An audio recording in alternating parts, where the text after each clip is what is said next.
Siku mbili baada ya simu ya kwanza, nikiwa nakula pilau pale kwa mama ntilie, simu yangu tena ikalia.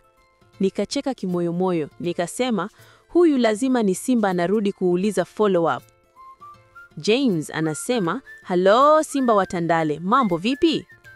Diamond anajibu, "Kaka James, mambo si mabaya, ila najua wewe ni mzee wa busara.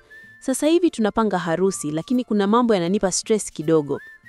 James anasema, "Stress tena? Nani amekusumbua? Msanii au mpiga kinanda?" Diamond anacheka, "Haha, hapana kaka, ni mashabiki.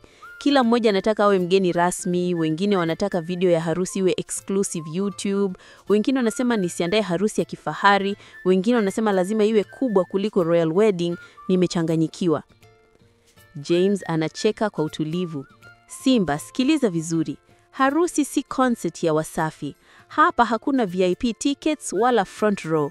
Harusi ni safari ya mioyo miwili, sio event ya TikTok." Diamond anasema, "We kaka, unazungumza maneno mazito, lakini unajua mimi mtu wa showbiz, siwezi kuishi bila kamera." James anasema, "Basi weka kamera ndani ya moyo wako kwanza. Kumbuka, ndoa si shooting location, ni live production. Ukifanya rehearsals vizuri, mke wako atakuwa director bora wa maisha yako." Diamond, "Harusi bila wewe haiwezi kuwa na ladha.